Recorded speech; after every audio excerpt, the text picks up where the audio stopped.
Update Tribun News bersama saya Firda Ananda.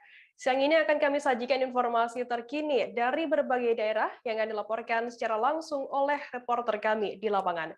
Dan inilah live update selengkapnya. Kita ke berita pertama, Saudara. DPRD Kabupaten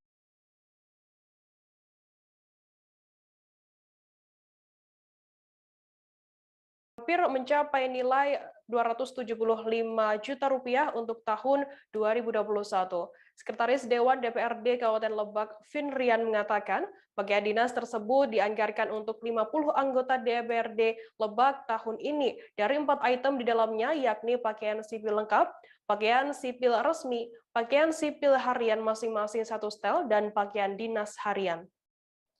Pihaknya pun mengatakan bahwa pelaksanaan pengadaan baju dinas baru tersebut sudah berlangsung. Untuk mengetahui informasi lebih lengkapnya akan disampaikan oleh rekan wartawan kami dari Tribun Banten. Ada Martin Ronaldo yang saat ini sudah tersambung bersama kami. Halo Martin. Halo Martin. Ya, Martin, bisa Anda jelaskan bagaimana kelanjutan pengadaan barang pakaian dinas di DPRD Lebak, Banten ini? Halo, Martin? Martin, bisa mendengar suara saya dari studio? Iya, selamat siang Firda dan para tribuners yang ada di Indonesia.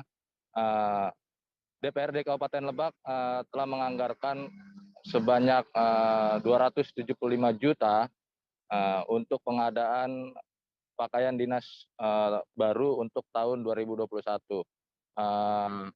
Tadi kami juga sempat menginformasikan kepada Kepala Bagian Umum DPRD Kabupaten Lebak terkait pengadaan barang pakaian.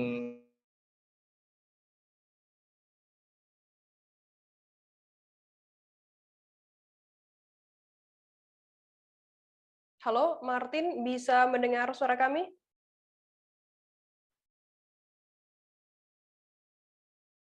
Halo, Martin?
Martin, bisa Anda jelaskan bagaimana kelanjutan pengadaan barang pakaian dinas di DPRD Lebak, Banten ini? Iya, Firda dan Tribuners yang ada di Indonesia, DPRD Kabupaten Lebak tahun 2021 ini telah menganggarkan pakaian dinas baru yang terdiri dari 50 anggota DPRD secara keseluruhan. Total anggaran untuk pagu pakaian dinas baru untuk anggota DPRD tahun 2021 sendiri mencapai 275 juta, Firda. Kemudian berbahan dasar apa pakaian dinas yang dipakai dalam baju dinas kali ini? Iya, tadi kami sempat menginformasikan secara langsung kepada Kepala Bagian Umum DPRD Kabupaten Lebak, yakni Lilis Nurmaningsi, terkait pengadaan barang ataupun pakaian dinas bagi anggota DPRD tahun 2021. Firda dan para tribuners yang ada di Indonesia, untuk pakaian resmi ataupun pakaian dinas untuk DPRD Kabupaten Lebak sendiri terdiri dari 4 item. Yang dimana nanti 4 itemnya ini nanti menggunakan bahan wol. Artinya memang dari segi anggaran ataupun dari segi pengadaan barang dan mekanisme operasi penjahitan juga memang secara teknis menurut Lilis akan memang menggunakan bahan wol itu sendiri yang memang nyaman dan dapat digunakan sewaktu-waktu begitu, Firda. Kemudian Martin, berapa pasang nantinya yang akan diterima pakaian dinas yang akan diterima oleh anggota DPRD Lebak Banten ini? Ya, Firda, untuk informasi bahwa nantinya anggota DPRD Kabupaten Lebak sendiri akan mendapatkan 4 baju pakaian dinas yang terdiri dari pakaian sipil, lalu PSR dan juga memang pakaian dinas harian, Firda. Baik, Tribuners, tadi jurnalis kami Martin Ronaldo juga melakukan wawancara dengan Kepala Bagian Umum DPRD Kabupaten Lebak Banten, Lilis Widaningsih. Berikut liputannya untuk Anda. Berarti untuk pengadaan ini benar adanya begitu ya, Bu? Dan sudah ditetapkan begitu ya, Bu? Ada, ya. Nominal totalnya berapa sih, Bu? Kalau di DPA-nya 286 kalau nggak salah. Tapi nanti kan kalau di ini ada penawaran lagi ya. Ini untuk 50 pakaian dewan ya, Bu? Iya. Setiap anggota dewan dapat 2 setel tadi ya? Kenapa? Setiap anggota dewan dapat 2 setel. 4 setel. 4 setel. Dalam 1 tahun. Bu. Jadi sekarang yang baru dilaksanakan baru 2 setel. Betul. Kalau boleh tahu, Bu, ini bahan ininya apa sih, Bu? Kalau untuk ininya, Bu, pakaiannya sendiri, Bu? Bahan? Bahan Biasa pakaiannya aja untuk ini. Untuk yang bahan dipakai safari sama untuk kalau PSL kan gitu ya kayak gitu-gitu aja, wall biasanya. Bahan wall berarti Iya. itu ya. Soalnya kan kalau di Tangerang kan kemarin kan sempat yang viral itu kan gara-gara mereknya kan ini, Bu, apa mereknya kan terlalu wow Kita gitu. itu ini di bawah mereka sebetulnya ininya anggarannya gitu kan. Jadi kita menyesuaikan dengan ini aja. Jadi kalau lihat di ini lain ya, kalau lihat di daerah lain ya kita pernah nanya-nanya juga itu udah di atas harganya. Jadi kalau kita masih di bawah gitu, masih menyesuaikan dengan harga aja. Kurang lebih 2.500 pelanggan perusahaan daerah air minum atau PDAM Wais Kampung, Kabupaten Pringsewu terdampak impounding atau pengisian awal air bendungan nasional Wais Kampung dengan cara menutup pintu air. Penutupan yang dilakukan pada Jumat 20 Agustus berimbas ke masyarakat pelanggan PDAM. Turunnya debit air Sungai Wais Kampung akibat penutupan itu mengakibatkan minimnya pasokan air baku ke sumur intek PDAM, sehingga membuat pasokan air ke pelanggan tersendat. Untuk informasi lebih jelasnya akan disampaikan oleh rekan wartawan kami dari Tribun Lampung, ada Robertus Didik yang saat ini sudah tersambung bersama kami. Halo Robertus. Halo Firda.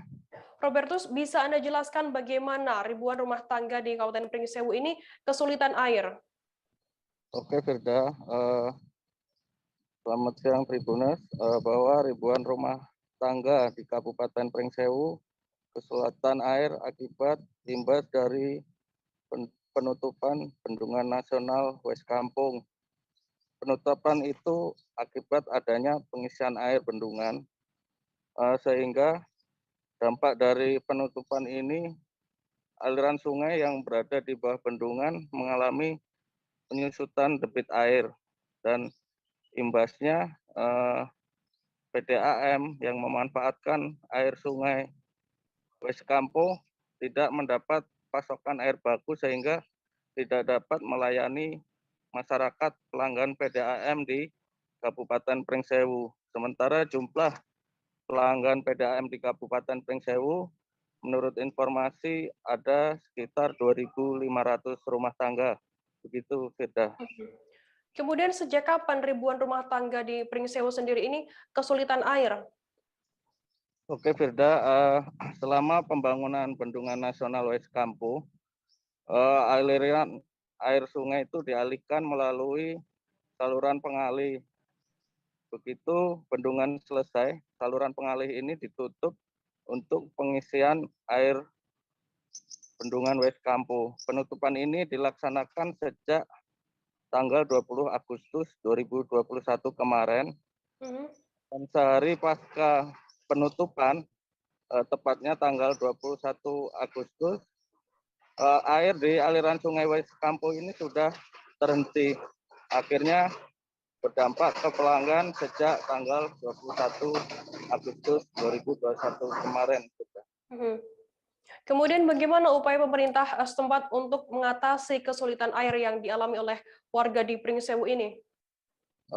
Pemerintah sendiri tengah berkoordinasi dengan pihak-pihak terkait seperti Balai Besar Wilayah Sungai Mesuji Sekampung dan pihak pelaksana teknis pembangunan bendungan supaya air dari bendungan bisa dilewatkan ke saluran sungai yang ada di bawah bendungan. Seperti hanya dengan pompa air atau membuka pintu air bendungan yang berada di wilayah hulu di Kabupaten Tanggamus, yaitu Bendungan Batu Tegi. Harapannya pengisian air bendungan itu sendiri dapat cepat dan bisa menimbulkan limpasan hingga ke aliran sungai yang menjadi sumber air baku PDAM Weskampo. Sementara masyarakat untuk mengantisipasi kesulitan air itu sendiri dengan cara memanfaatkan air sumur tetangga atau meminta kepada tetangga. Begitu, Firda.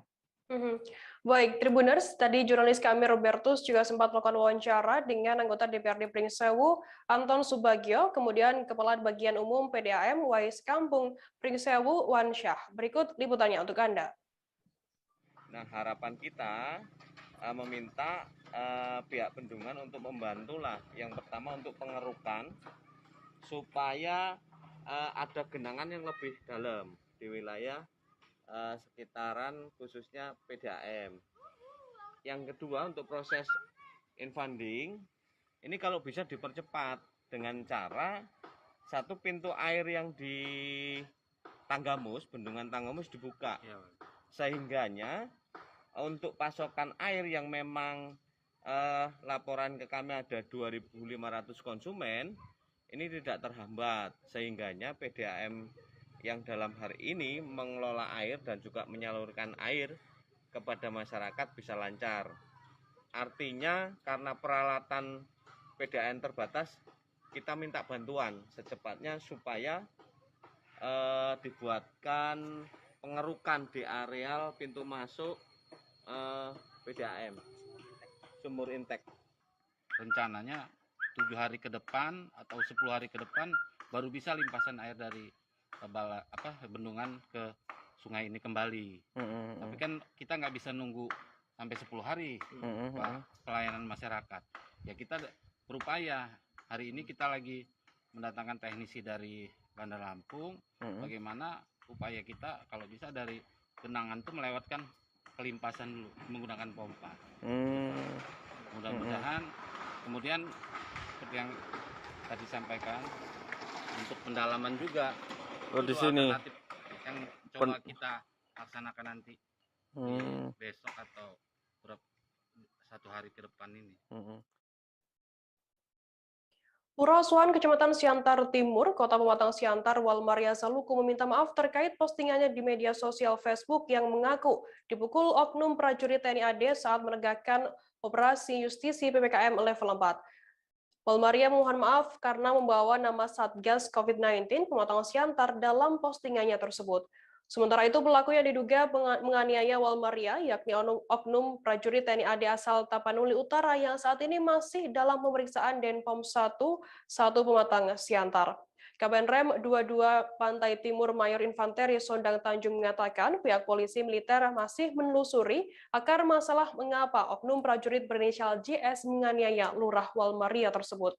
Sebab ada fakta bahwa antara keduanya adalah tetangga yang sama-sama buka usaha kedai kelontong.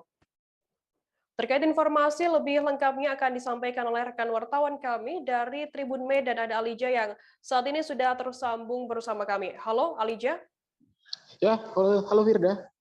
Alija, bisa Anda jelaskan bagaimana peristiwa terjadinya penganiayaan yang dilakukan oleh oknum prajurit TNI ini kepada lurah asuhan di sana? Ya, demikian aksi pemukulan yang diduga dialami oleh lurah asuhan oleh oknum prajurit TNI masih menjadi tanda tanya oleh awak media. Jadi rekan media sudah menunggu kemarin sore untuk mempertanyakan bagaimana sebenarnya akar masalah penyebab aksi pemukulan sehingga lurah asuhan membuat postingan di Facebook gitu. Lurah sendiri mengaku menegakkan prokes, sementara beberapa relawan COVID di wilayahnya mengaku bahwasannya mereka menggelar operasi justisi di kelurahan lain, bukan di kelurahan asuhan seperti yang diceritakan oleh lurah asuhan Walmaria Zaluku. Nah, perlu diketahui juga antara lurah dan prajurit TNI berinisial JS itu masih sama-sama bertetangga. Gitu. Sementara relawan COVID sendiri mengatakan di kediaman yang juga warungnya milik prajurit inisial JS itu masih dalam kategori aman, tidak ada kerumunan. Jadi pihak awak media masih menunggu seperti apa kelanjutan dari kasus ini. Demikian. Kemudian bagaimana tanggapan dari pihak Kapenrem sendiri terkait adanya dugaan penganiayaan ini? Jadi Kapenrem sendiri belum bisa menjelaskan ke media, ke publik tentang apa akar masalah. Kapenrem mengatakan untuk kasus ini masih ditangani, diperiksa oleh Denpom Pematang Siantar. Mekanisme di mana prajurit menyampaikan hal itu ke publik harus ada atas izin pimpinan. Sementara lurah sendiri meminta maaf karena membawa nama Satgas COVID, di mana saat kejadian, karena kejadian tersebut lokasi di rumahnya, tak ada satupun petugas dari Satgas COVID yang mengetahui aksi pemukulan yang dialami oleh lurah. Jadi, demikian, Firda. Kemudian Alija, informasi terakhir saya dapat bahwa lurah ini meminta maaf karena membawa nama Satgas COVID-19 di sana. Bagaimana kebenarannya?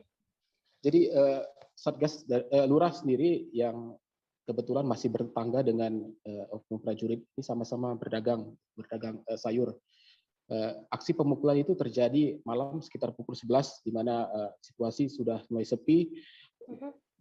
Lurah sendiri mengaku bahwasannya kejadian tersebut bahwasannya mereka mengingatkan terjadi kerumunan, sementara tidak ada petugas manapun di sana, di mana kita ketahui dalam Satgas COVID itu ada beberapa unsur, baik dari Satpol PP, OPD, kemudian ada polisi TNI, sehingga keterangan dari lurah tersebut dibantah oleh Kapenrem yang mengaku menerima informasi dari Kapolsek bahwasanya operasi justisi tidak ada di wilayahnya, yang ada di wilayah kelurahan lain, sehingga keterangan dari pihak lurah itu masih menjadi tanda tanya juga, masih diperdebatkan. Demikian, Firda. Baik, Tribuners, tadi jurnalis kami Alija juga melakukan wawancara dengan Kapenrem 022 Pantai Timur Mayor Infanteri Sondang Tanjung dan juga Lurah Asuhan Walmaria Zaluku. Berikut liputannya untuk Anda. Kita tidak tahu akar permasalahannya apa, masih didalami di Denpom.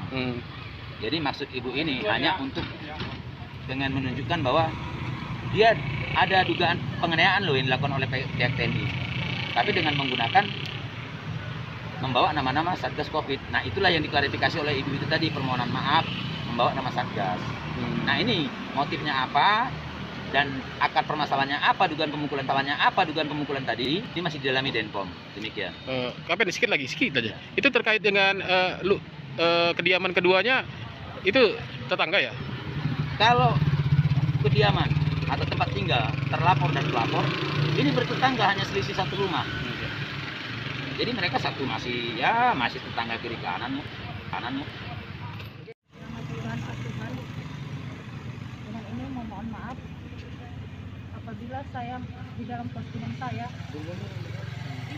di FB yang membawa kesatuan Satgas, di mana proses kejadiannya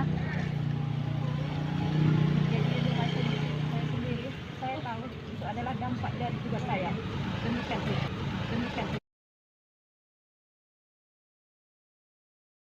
Ya, tetap di live update. Oke, apa kabar Bang Ariski di sini untuk strateginya? Kalau saya sendiri di Game Week 37 ini yang semalam baru mulai, saya udah hitam. Sebenarnya aku nggak ngerasa itu penangkapan atau penggerebegan atau apapun itu. Karena gini loh, posisinya aku kriteria. lagi main. Jadi kita mengenal disebut dengan stroke yang tidak berdarah dengan stroke yang berdarah. Stroke yang tidak berdarah itu biasanya ditandai dengan adanya penyumbatan. Kalau itu terjadi di sini mungkin pikirnya tidak ke situ kali ya. Tapi kalau di Korea atau di Kamboja itu ada beberapa paper yang saya itu mas, ya dulunya tukang koran. Oh gitu ya. Tukang koran. Ya, saya baca itu Pak. Tuh kan pernah baca kan? Ya. Jadi kalau saya jadi tanggam itu udah bersyukur banget. Si anak ini dijadikan sebagai tersangka begitu. Ya, kalau ini kita bicara yang di luar kasus Bongombo ya. Dikenal dengan nama hujan shower, di mana terdapat batas jelas antara daerah hujan dan tidak hujan yang biasanya terjadi pada fase awal mature stage atau tahap berbahaya dewasa. itu Kang.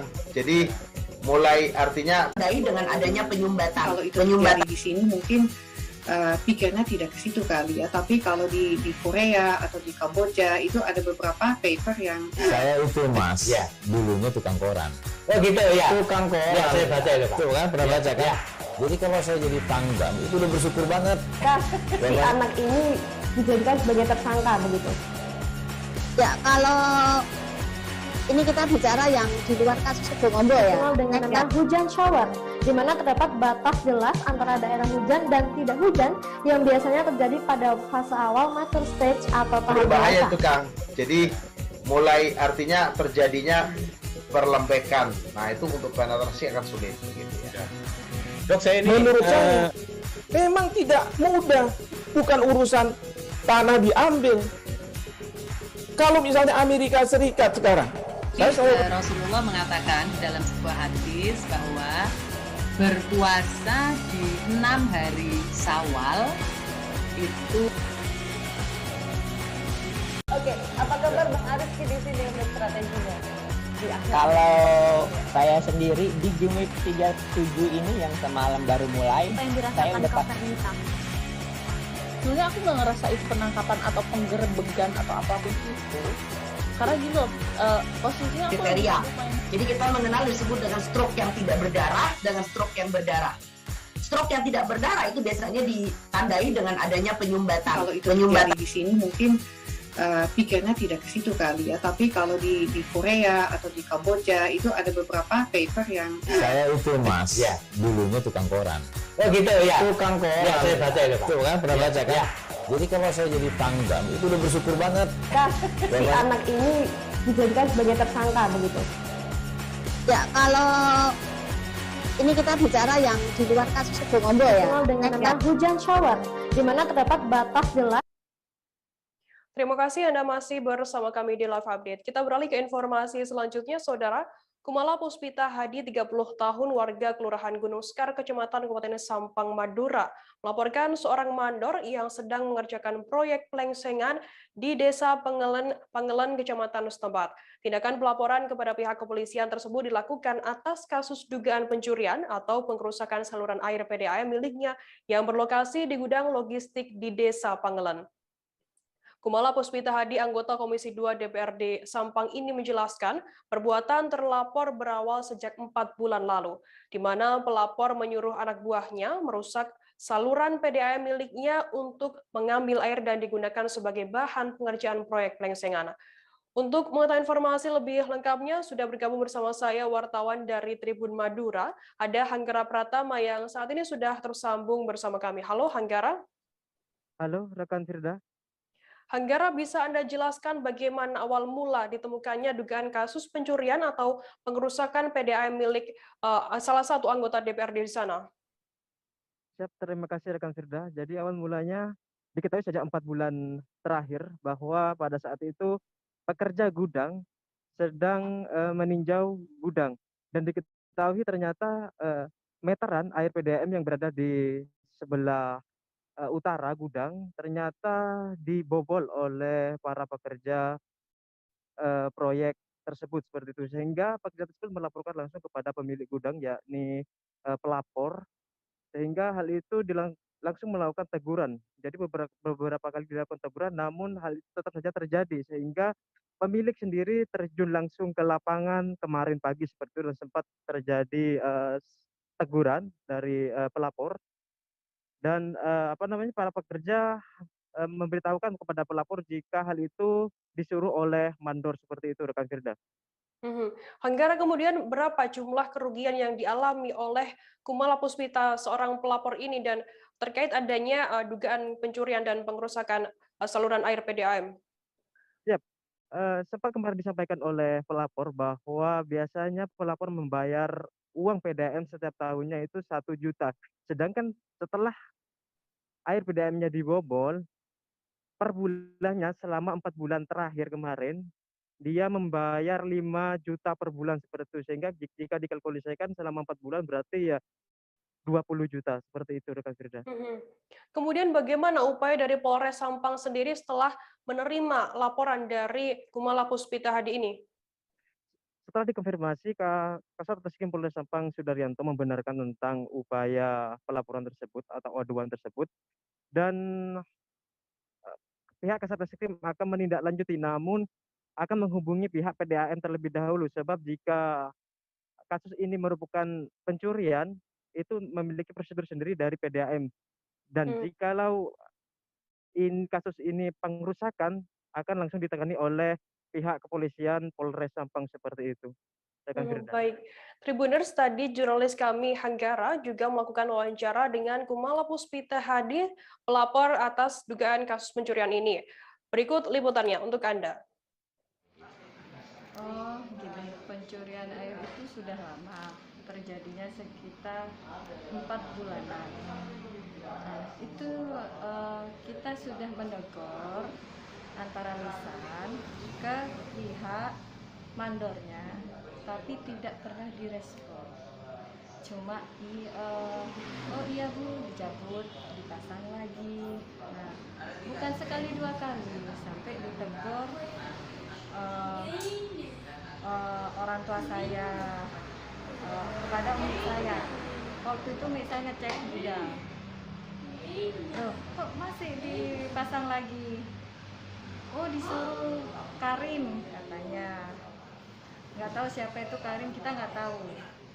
Katanya sih itu mandor. Di tangan kanannya mak cariknya Plegun Pula ya. Nah, ya saya kan merasa dirugikan selama 4 bulan ini. Kok dipasang lagi berturut-turut sampai proyek itu hampir mau selesai. Dan saya kan kerugian. Yang punya proyek untung banyak, saya yang buntung dong. Antara pamit, tidak ada pamit. Kita kan ada orang Indonesia. Etika nomor 1. Masalah, Mas. Pria 25 tahun itu, aksi penipuan dan penggelapan uang dilakukan seorang pria bernama Dennis Mandela Pinem, warga Cirebon, Jawa Barat. Pria 25 tahun itu ditangkap petugas dari Satreskrim Polres Ogan Ilir beberapa hari lalu. Kapolres Ogan Ilir AKBP Yusantio Sandi melalui Kasat Reskrim AKP Siska Agustina mengatakan, tersangka mengenal korbannya karena sebelumnya terlibat bisnis jual beli material pembangunan jalan tol. Karena saling mengenal, korban diketahui bernama Romi mulai meminjamkan uang kepada tersangka yang berada di Cirebon sejak 4 bulan lalu. Korban yang tidak curiga lalu mentransfer uang jutaan rupiah kepada tersangka. Setelah mendapatkan uang, tersangka kembali meminjam uang kepada korban dengan berbagai alasan dan iming-iming. Namun tersangka beralasan uang tersebut akan digunakan untuk modal usaha dan hasil keuntungannya akan dibagi. Untuk mengetahui informasi lebih lengkapnya akan disampaikan oleh rekan wartawan kami dari Tribun Sumsel. Ada Agung Dwi Payana yang saat ini sudah tersambung bersama kami. Halo Agung. Ya, halo Firda. Agung, bisa Anda jelaskan bagaimana aksi penipuan ini terjadi? Ya Firda, aksi penipuan senilai ratusan juta rupiah ini berawal dari laporan seorang warga Indralaya bernama Romi yang mengaku telah ditipu oleh orang yang dikenalnya sejak beberapa bulan lalu. Nah, yang bersangkutan ini kemudian melapor ke Satreskrim Polres Ogan Ilir untuk menindaklanjutinya. Setelah sebelumnya korban ini sempat meminjamkan sejumlah uang kepada tersangka yang berada di daerah Jawa Barat. Namun karena tak kunjung dikembalikan dan korban curiga, yang bersangkutan lalu melaporkan perkara ini ke Polres Ogan Ilir. Firda. Bagaimana kemudian modus operandi dari tersangka ini dan mengapa korban bisa percaya begitu saja menyerahkan uangnya? Ya, diketahui korban bernama Romi, warga Indralaya, Kabupaten Ogan Ilir, sangat mengenal tersangka yang sebelumnya merupakan rekan bisnis. Menurut keterangan polisi berdasarkan pengakuan tersangka, dia mengenal korban karena sebelumnya terlibat bisnis jual beli material untuk pembangunan jalan tol di wilayah Ogan Ilir dan Palembang. Setelah saling mengenal selama 1 bulan, tersangka bernama Denis pergi ke kampung halamannya di Cirebon dan dari sanalah tersangka mulai melakukan penipuan terhadap korban. Diketahui ada 40 transaksi transfer uang dari korban kepada tersangka senilai 691 juta rupiah, di mana korban yang kadung percaya dengan tersangka awalnya tidak curiga, namun setelah beberapa kali transfer, korban mengungkapkan kecurigaan. Namun tersangka sendiri berjanji uang yang dipinjamnya untuk keperluan bisnis. Adapun tersangka juga mengaku akan membagi keuntungan dengan korban jika bisnisnya berjalan. Firda. Kemudian ada berapa kerugian total yang dialami oleh korban sendiri? Ya, seperti sudah disebutkan tadi, total kerugian korban sendiri berupa uang senilai lebih dari 691 juta rupiah. Firda. Kemudian Agung, apakah tersangka ini sebelumnya juga pernah melakukan kejahatan serupa yakni penipuan, ataukah tersangka juga merupakan komplotan dari penipu? Ya, sejauh ini berdasarkan hasil penyelidikan dari Satreskrim Polres Ogan Ilir, tersangka ini baru 1 kali melakukan penipuan, yakni kepada korban yang merupakan rekannya sendiri di Indralaya. Adapun terkait dugaan komplotan, hingga saat ini polisi memastikan bahwa tersangka merupakan pemain tunggal dengan alasan melakukan penipuan dengan alasan untuk berfoya-foya dan memanfaatkan uang tersebut untuk kebutuhan sehari-hari. Firda. Agung, kemudian bagaimana akhirnya tersangka ini berhasil diamankan dan ditangkap oleh pihak kepolisian? Ya, Firda, untuk diketahui sejak beberapa hari lalu Polres Ogan Ilir yang melakukan penyelidikan dan menemukan jejak digital tersangka mendapatkan alamat yang bersangkutan berada di Cirebon, Jawa Barat. Sehingga petugas langsung menuju Cirebon dan membekuk tersangka. Di Cirebon, tersangka sendiri tidak dapat mengelak karena polisi mendapatkan sejumlah barang bukti seperti bukti percakapan, transkrip bukti percakapan antara korban dan tersangka, kemudian ada beberapa keping kartu ATM, dan barang bukti yang mengarah kepada keterlibatan tersangka. Adapun tersangka saat ini dijerat pasal 372 KUHP tentang penggelapan dan pasal 378 KUHP tentang penipuan dengan ancamannya di atas 7 tahun penjara. Firda. Baik, Tribuners, tadi jurnalis kami juga melakukan wawancara dengan Kasatreskrim Polres Ogan Ilir, AKP Siska Agustina, dan juga tersangka penipuan bernama Denis. Berikut liputannya untuk Anda. Ada bukti transfer banyak di sini, terus juga percakapan-percakapan, kemudian kwitansi. Di sini juga ada card hotel yang dia gunakan sehari-hari. Transkripnya Bu, boleh melakukan tradingnya dilakukan di hotel ini. Kemudian handphone dan tas serta sepeda listrik. Kira nipu ini Bang. Kebutuhan untuk bayar utang Pak. Agak keras suaranya ya. Kenal nggak dengan korbannya itu? Kenal di mana? Di proyek jalan tol Pak. Gimana cara nipu korban? Saya pinjam uang ke korban sih Pak. Ya. Mengembalikannya tidak tepat waktu. Berapa yang dipinjam? Kalau di total ada 691.500.000. Untuk bisnis apa lagi tuh? Sama jalan tol juga? Jalan tol untuk saya main forex, main poker juga ada Pak. Tapi sebelumnya sudah melakukan bisnis dan lancar ya? Lancar Pak. Kenapa ini kok bisa macet? Gimana Pak? Kenapa sekarang ini kok bisa? Saya belum sanggup bayar Pak, karena pekerjaannya berhenti di tolnya itu. Tol di mana yang kedua nih?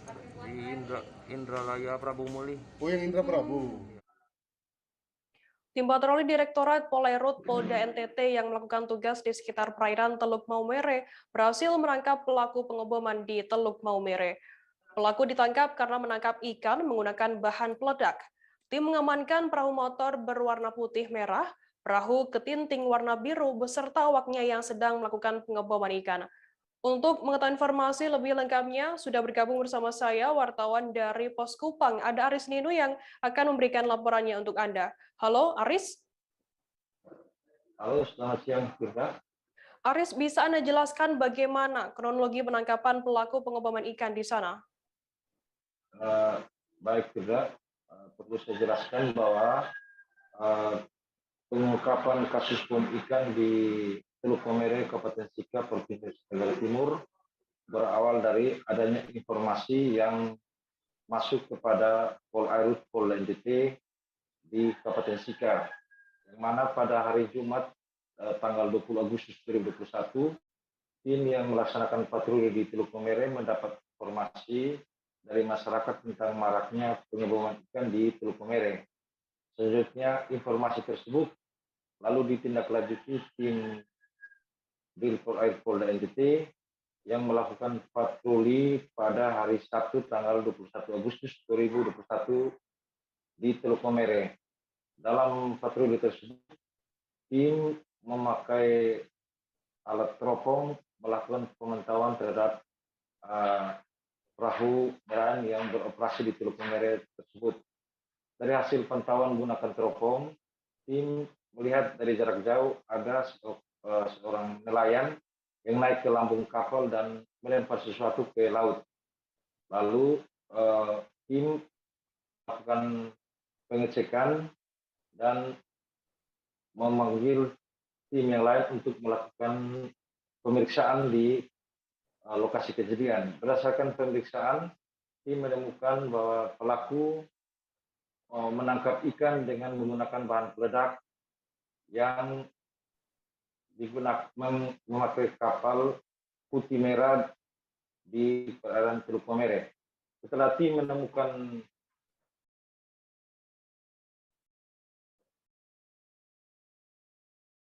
Halo, Aris?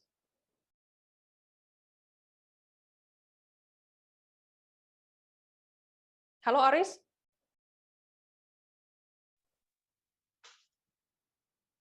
demikian, Firda.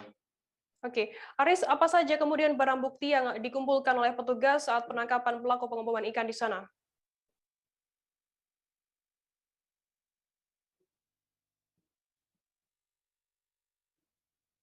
Halo, Aris, bisa mendengar suara kami di studio? Halo? Iya, silakan Aris.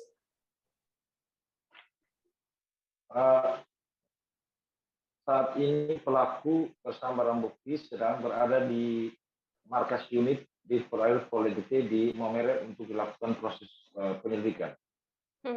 Kemudian barang bukti apa saja yang dikumpulkan oleh petugas saat penangkapan pelaku pengeboman ikan ini, Aris? Barang bukti yang dikumpulkan dari hasil pengumpulan ini ada 12 barang bukti yang diamankan penyidik di Polda NTT untuk dilakukan penyidikan, yaitu antara lain kompresor, ada gulung selang, ada perahu, ada masker selam, lalu ada korek api dan rokok, serta toples dan ikan yang ada dalam tempat penampung ikan sebanyak 214 ekor yang sudah diamankan di markas unit di Polda NTT di Sika. Kemudian Aris, sejak kapan berdasarkan pemeriksaan sementara di sana, sejak kapan pelaku ini melakukan pengeboman di Teluk Maumere? Berdasarkan informasi yang diperoleh dari Polda NTT, aktivitas pengeboman yang dilakukan oleh pelaku baru dilakukan pada saat kejadian itu hari Sabtu tanggal 21 Agustus 2021. Sehingga tim di Polda NTT melakukan penangkapan terhadap pelaku yang beraktivitas menangkap ikan menggunakan bahan gerak. Demikian juga. Kemudian apa sanksi atau hukuman yang dijatuhkan kepada pelaku pengeboman ini, Aris? Untuk sanksi bagi pelaku, penyidik di Polda NTT mengenakan pelaku dengan pasal 8 ayat 1 junto pasal 84 ayat 1 junto pasal 8 ayat 1 Undang-Undang Nomor 31 Tahun 2004 tentang perikanan dengan ancaman pidana penjara 6 tahun dan denda Rp1.200.000.000. Demikian juga. Baik, Tribuners, tadi jurnalis kami dari Pos Kupang Aris Nino juga melakukan wawancara dengan pejabat sementara Kabag Bin Opsnal Direktorat Polairut Polda NTT Kompol Tobias Tamonop. Berikut liputannya untuk Anda. Pasal 84 ayat 1 junto pasal 9 ya ayat 1 pasal 8 ayat 1 ya Undang-Undang Nomor 31 Tahun 2004 dan undang-undang ini dirubah dan ditambah pasal 45 ya Undang-Undang tahun 2009 Undang-Undang nomor berapa ini? Ya, Undang-Undang nomor berapa? Ya, tahun 2009. Kemudian ancaman hukuman yang atau sehubungan dengan pasal yang kami terapkan ini, ancaman hukumannya 5 tahun dan denda material 20 miliar di dalam uraian dari pasal ini.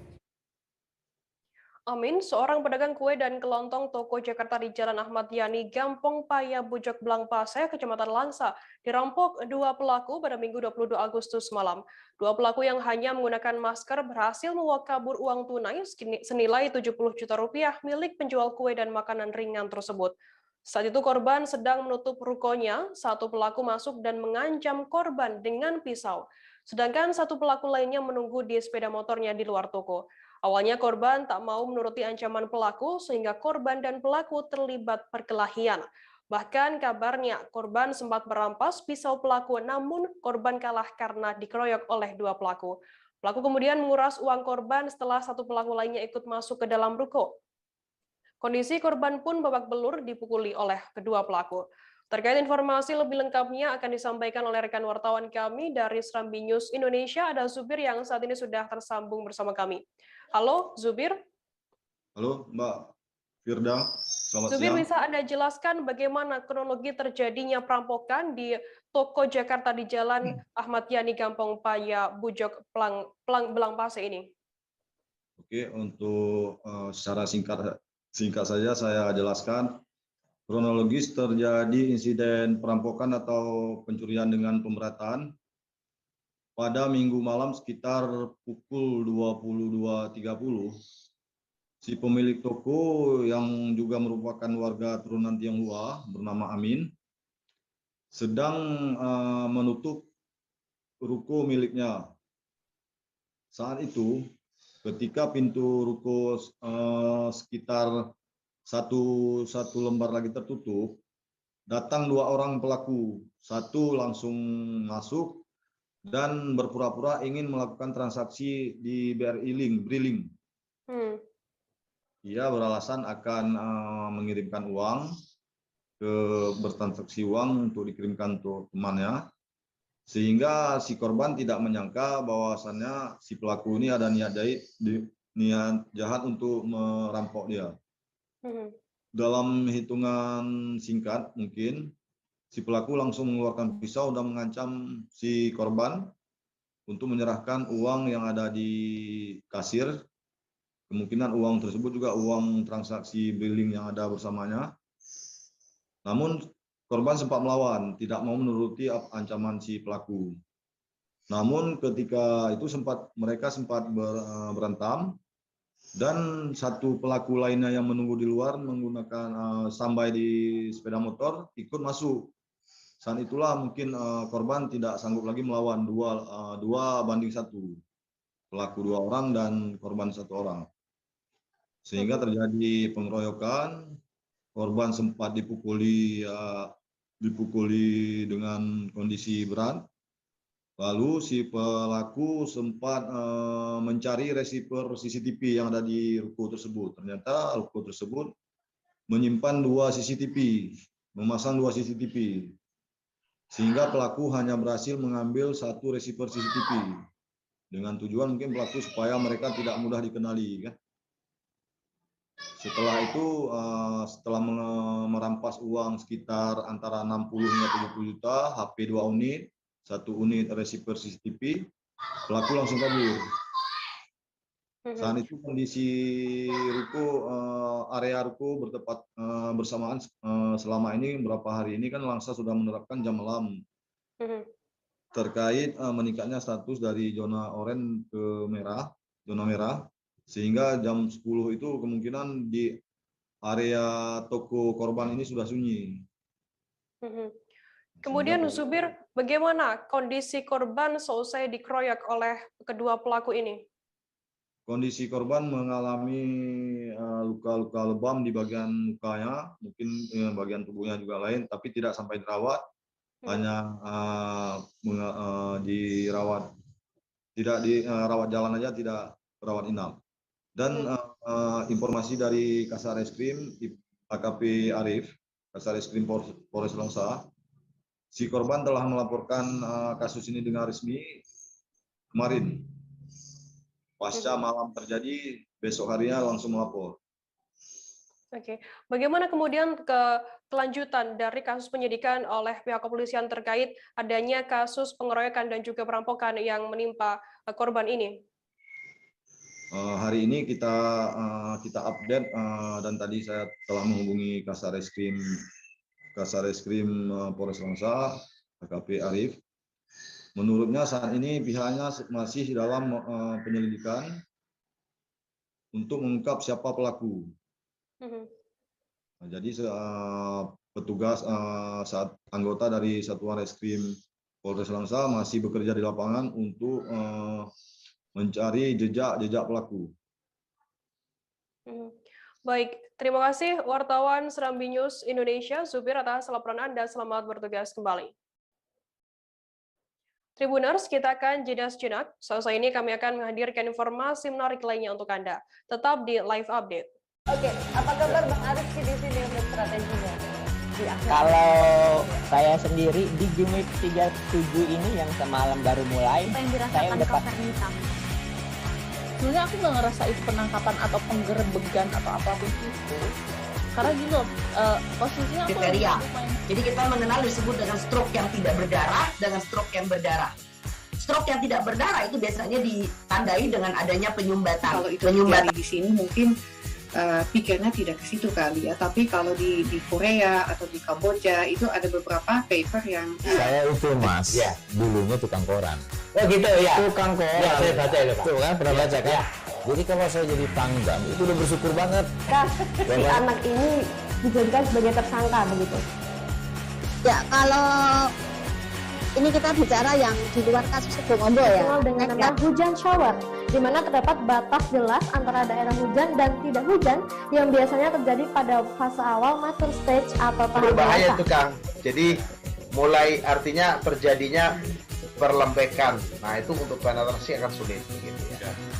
Dok, saya ini menurut saya memang tidak mudah, bukan urusan tanah diambil. Kalau misalnya Amerika Serikat sekarang, Rasulullah mengatakan dalam sebuah hadis bahwa berpuasa di 6 hari Syawal itu. Oke, apa kabar Bang Arif di sini untuk strateginya? Kalau saya sendiri di Gimik 37 ini yang semalam baru mulai, saya udah hitam. Masih bersama saya, Firdanana di Live Update. Kita beralih ke informasi selanjutnya, Saudara. Setelah menerapkan pemberlakuan pembatasan kegiatan masyarakat PPKM level 3 selama 2 pekan, Kabupaten Ponorogo, Jawa Timur harus kembali menerapkan PPKM level 4. Ini sesuai dengan Inmendagri nomor 35 tahun 2021 tentang PPKM level 4 32 COVID-19 di wilayah Jawa dan Bali. Dalam Inmendagri tersebut dijelaskan pelaksanaan kegiatan belajar mengajar di satuan pendidikan dilakukan mulai melalui pembelajaran jarak jauh pada daerah dengan PPKM level 4. Pembelajaran tatap muka di Ponorogo sendiri baru saja dimulai sepekan terakhir. Bahkan siswa di beberapa satuan pendidikan baru masuk PTM pada Senin 23 Agustus kemarin. Untuk informasi lebih lengkapnya akan disampaikan oleh rekan wartawan kami dari Tribun Jatim, ada Sofyan Arif yang akan memberikan laporannya untuk Anda. Halo, Sofyan. Halo, selamat siang, Firda. Sofyan, bisa Anda jelaskan ini Ponorogo kembali ke PPKM level 4. Seperti apa nasib PTM untuk siswa di sana? Ya, memang PPKM di Ponorogo kembali menerapkan level 4 sesuai dengan Inmendagri nomor 35 yang baru keluar kemarin. Ini untuk PTM sendiri sebenarnya sudah dilaksanakan dalam 1 pekan terakhir, dan ini saat ini Satgas sedang melakukan rapat, tepatnya di Makodim 0802 Ponorogo untuk menunggu apakah PTM akan dilanjutkan ataukah ditutup dengan melaksanakan pembelajaran dalam jaringan atau daring. Saya sendiri baru saja mengecek di beberapa sekolah, baik itu di tingkat SMP maupun SMA, pembelajaran tatap muka atau PTM sudah dilakukan dengan kuota 50%, artinya setengah dari kuota siswa. Untuk kelas sendiri akan masuk mulai jam 7 sampai jam 11 Firda. Saat ini pihak sekolah juga sedang menunggu apakah Satgas akan menerapkan PTM, tetap PTM, atau akan kembali ke dalam pembelajaran dalam jaringan atau daring, Firda. Sofyan, kemudian bagaimana respons dari wali murid apabila nantinya PTM ini kembali ditutup terkait seiring naiknya juga PPKM di Ponorogo saat ini? Ya, kami baru saja melaksanakan wawancara juga dengan beberapa wali murid. Mayoritas wali murid sebenarnya ingin PTM tetap berjalan, Firda, karena melihat di Ponorogo ini sebenarnya aman kalau dilihat dari pemberlakuan PTM sudah sesuai dengan protokol kesehatan dengan 50%, dan mereka menilai PTM ini sangat diperlukan karena kalau daring anak-anak ini tidak mendapatkan pembelajaran yang bisa masuk ke dalam pikiran, Firda, dan lebih banyak hal-hal yang tidak bermanfaat seperti main game online dan tidak bertemu dengan temannya untuk bersosialisasi, Firda, sehingga mereka berharap walaupun PPKM level 4, PTM tetap bisa berjalan dengan penerapan prokes yang sangat ketat, Firda. Kemudian bagaimana kondisi COVID-19 saat ini di Ponorogo hingga kembali berstatus PPKM level 4? Sebenarnya untuk angka kesembuhan sendiri di Ponorogo sudah naik secara signifikan, Firda, pada beberapa pekan terakhir, namun memang untuk kasus aktif di Ponorogo masih tertinggi di Madiun Raya, Firda. Per tanggal 23 kemarin, kasus aktif di Ponorogo masih 1.300 lebih. Ini merupakan yang tertinggi di Madiun Raya dan menjadi 5 besar terbanyak juga di Jawa Timur, Firda. Baik, terima kasih wartawan Tribun Jatim, Sofyan Arif, atas laporan Anda. Sehat selalu, selamat bertugas kembali. Kita beralih ke informasi selanjutnya, Saudara. Tingginya mobilitas masyarakat Kota Jambi membuat pemerintah setempat memberlakukan penyekatan di dalam kota. Ditambah lagi masyarakat daerah luar Kota Jambi juga banyak yang beraktivitas di wilayah tersebut. Hal ini disampaikan oleh Gubernur Jambi Al-Haris seusai kegiatannya dalam memantau hari pertama pengetatan PPKM level 4 dengan melakukan penyekatan di beberapa titik di perbatasan maupun di dalam wilayah Kota Jambi Senin 23 Agustus kemarin. Terkait informasi lebih lengkapnya akan disampaikan oleh rekan wartawan kami dari Tribun Jambi, ada Monang Widyoko yang saat ini sudah tersambung bersama kami. Halo, Monang. Halo, Firda. Monang, bisa Anda jelaskan ada berapa titik pos penyekatan yang diberlakukan di Kota Jambi saat ini?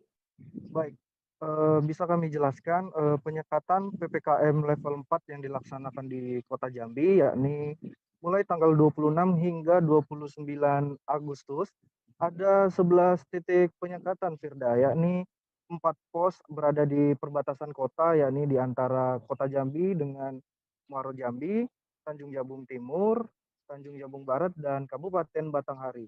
Lalu kemudian untuk 7 penyekatan lainnya berada di daerah kota, di dalam kota, yakni untuk lebih tepatnya berada di Simpang BTN atas, kemudian di Simpang Sijinjang, kemudian Simpang Rimbo, dan yang terakhir di Selincah, Simpang Pule, dan Simpang NH.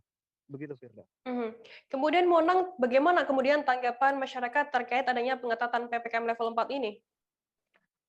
Masyarakat pada hari pertama kemarin dan juga hari ini yang kedua, masyarakat masih kaget dan juga beberapa masyarakat yang ingin melewatin pun sebagian besar sudah menyiapkan kartu vaksin sebagai tanda mereka bisa masuk ke daerah Kota Jambi. Kemudian juga di daerah penyekatan disiapkan pula layanan antigen dan vaksinasi, Firda.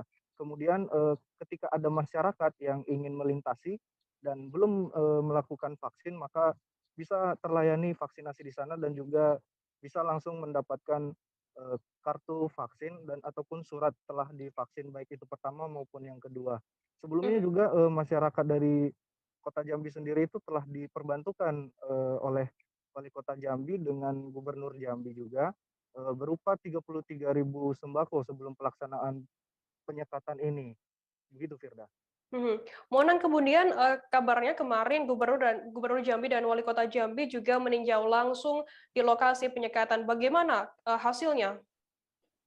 Dari penyekatan yang hari pertama kemarin, Gubernur Jambi menyatakan bahwa hari pertama itu menjadi sosialisasi bagi masyarakat di Kota Jambi, sehingga belum ada istilahnya belum ada diberikan seperti denda ataupun lainnya kepada masyarakat, dan hari pertama itu menjadi hari pertama untuk sosialisasi. Kemudian juga beliau berharap dengan adanya sosialisasi ini masyarakat mengurangi mobilitas di Kota Jambi sehingga penyebaran COVID dapat berkurang. Begitu, Firda. Baik, terima kasih wartawan Tribun Jambi, Monang Widioko atas laporan Anda. Selamat bertugas kembali. Kita beralih ke Pekanbaru, Saudara. PPKM level 4 di Kota Pekanbaru berlanjut mengikuti kebijakan pemerintah pusat hingga 6 September 2021 mendatang. Wali Kota Pekanbaru Firdaus mengatakan meski status PPKM level 4 tetap berlanjut, namun jumlah kasus COVID-19 pada PPKM level 4 tahap 3 cenderung mengalami penurunan drastis dibanding PPKM level 4 tahap 2. Ada penurunan dari 5.102 kasus menjadi 2.604 kasus. Saat ini pasien kasus COVID-19 di Pekanbaru mayoritas menjalani isolasi terpadu di hotel dan lokasi milik pemerintah. Ada juga yang menjalani perawatan medis di rumah sakit. Untuk mengetahui informasi lebih lengkapnya akan disampaikan oleh rekan wartawan kami dari Tribun Pekanbaru, Fernando Sikumbang, yang saat ini sudah tersambung bersama kami. Halo Fernando. Iya, rekan Firda.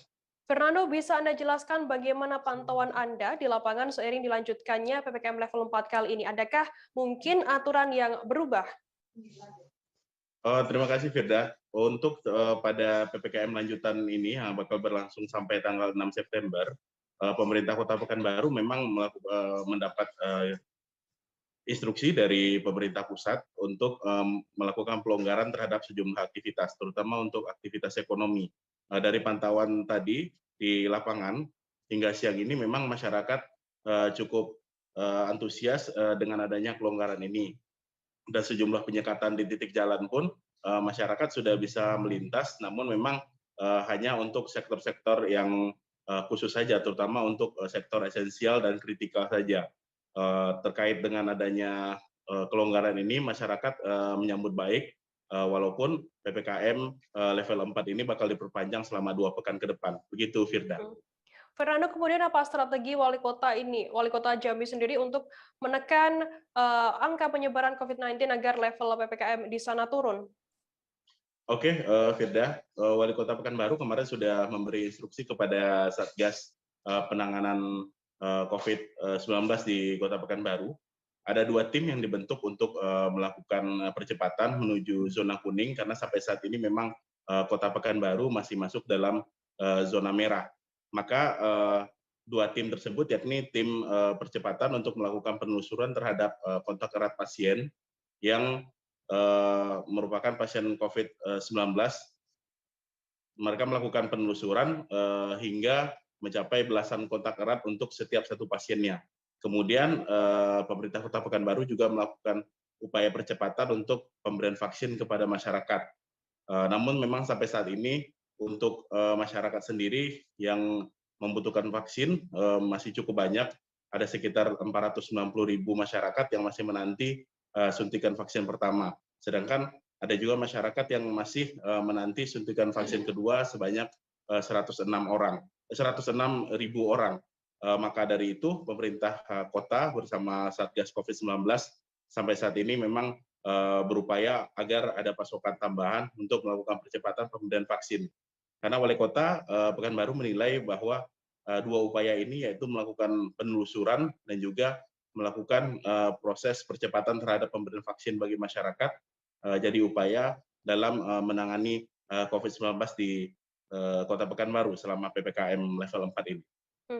Fernando, kemudian bagaimana untuk tingkat kepatuhan masyarakat terhadap adanya aturan dari PPKM level 4 kali ini? Oke, Firda, seperti yang disampaikan dalam rapat pada malam kemarin, memang disampaikan oleh Wali Kota Pekanbaru bersama unsur Forkopimda juga dari unsur TNI dan juga kepolisian serta instansi terkait lainnya. Memang selama PPKM level 4 yang di tahap 3 yang sudah berlangsung 2 pekan, itu memang terjadi penurunan jumlah masyarakat yang melakukan aktivitas di luar. Ada sekitar pengurangan aktivitas, ada sekitar 30% dari kapasitas lalu lintas yang ada di Kota Pekanbaru. Kondisi ini memang menunjukkan tren positif, karena selama PPKM level 1 dan 2, memang masyarakat masih banyak beraktivitas, terutama yang dari sektor non-esensial. Namun pada saat ini, selama PPKM level 3, yang sudah berakhir 2 pekan dan berakhirnya pada kemarin, Firda, angka efektivitas dari PPKM itu mencapai 30% untuk mengurangi aktivitas di luar rumah, terutama untuk masyarakat. Itu, Firda. Untuk kondisi terkini kasus COVID-19 di Pekanbaru saat ini seperti apa? Oke, Firda, selama 2 pekan PPKM level 4 memang terjadi penurunan cukup drastis, Firda. Seperti disampaikan oleh Dinas Kesehatan bahwa pada PPKM level 2 itu pada akhir PPKM level 2 pada saat itu jumlah kasus sempat mencapai 5.100 orang.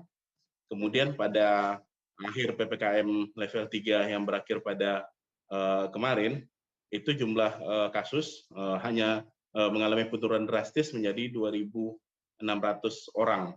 Ada cukup penurunan drastis dan tim Satgas menilai upaya yang dilakukan, terutama untuk penyekatan dan juga melakukan penelusuran serta percepatan untuk pemberian vaksin cukup efektif untuk menurunkan kasus COVID-19 di Kota Pekanbaru dalam 2 pekan kemarin. Begitu, Firda. Berarti saat ini Kota Pekanbaru sudah mengalami penurunan angka COVID-19 di sana, begitu ya, Fernando? Baik, Tribuners, tadi jurnalis kami Fernando juga melakukan wawancara dengan Wali Kota Pekanbaru, Firdaus. Berikut liputannya untuk Anda.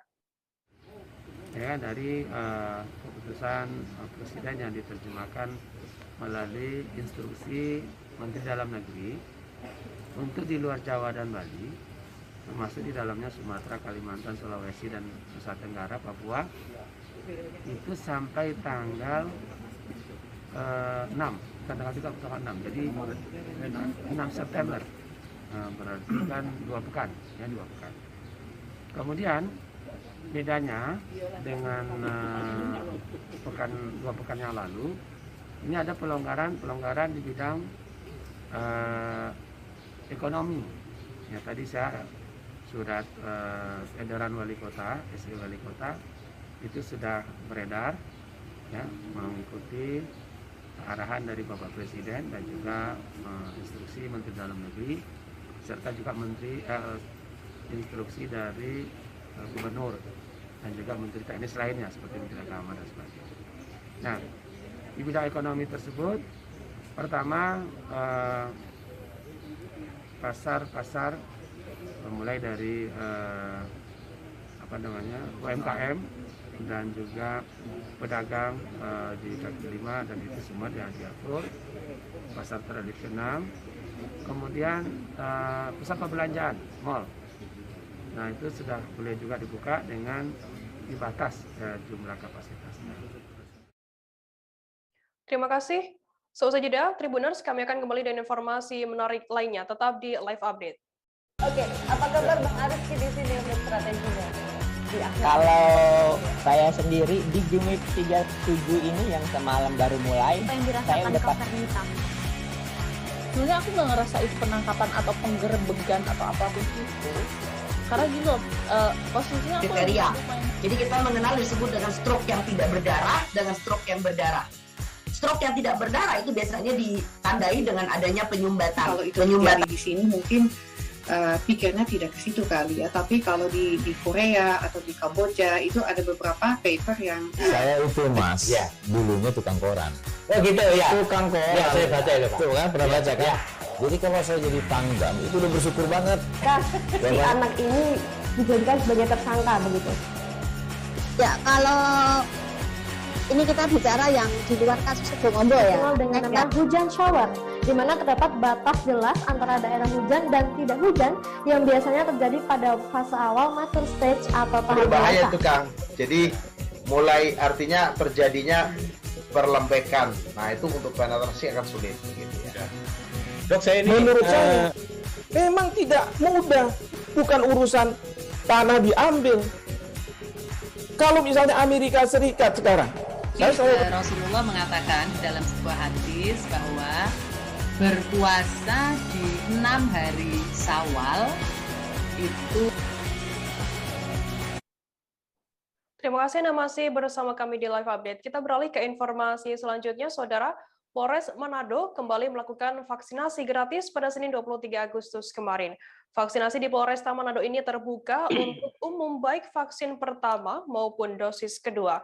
Tetapi bagi yang sudah divaksin pertama dengan dosis vaksin AstraZeneca, tak bisa divaksin dengan jenis Sinovac. Untuk mengetahui informasi lebih lengkapnya, sudah bergabung bersama saya, wartawan dari Tribun Manado, ada Fistel Mukuan yang akan memberikan informasi lengkapnya untuk Anda. Halo, Fistel. Ya, halo, selamat siang Tribuners dan rekan Firda. Fistel, bisa Anda jelaskan sejak kapan gerai vaksin presisi Polresta Manado ini dilakukan dan bagaimana antusiasme masyarakat di sana? Ya, terima kasih rekan Firda. Ya, Tribuners, gerai vaksin presisi dari Polresta Kota Manado ini dilakukan sejak 30 Juni 2021. Namun, beberapa hari yang lalu sempat terhenti dikarenakan ada sedikit kendala, yaitu di Sulawesi Utara sempat kekurangan stok vaksin, sehingga di gerai presisi Polresta Manado ini sempat beberapa hari terhenti, sehingga baru mulai kemarin Senin 23 Agustus 2021 kembali dimulai, dan kemarin mendapat 200 dosis. Dari 200 dosis ini dari Polresta Manado menerima vaksin pertama maupun vaksin kedua bagi masyarakat yang ingin divaksin. Namun belum menerima vaksinasi kedua dari masyarakat yang sudah melakukan vaksin dengan dosis AstraZeneca. Demikian rekan Firda. Kemudian Fistel, siapa saja sasaran vaksinasi di Polresta Manado ini? Ya, terima kasih rekan Firda.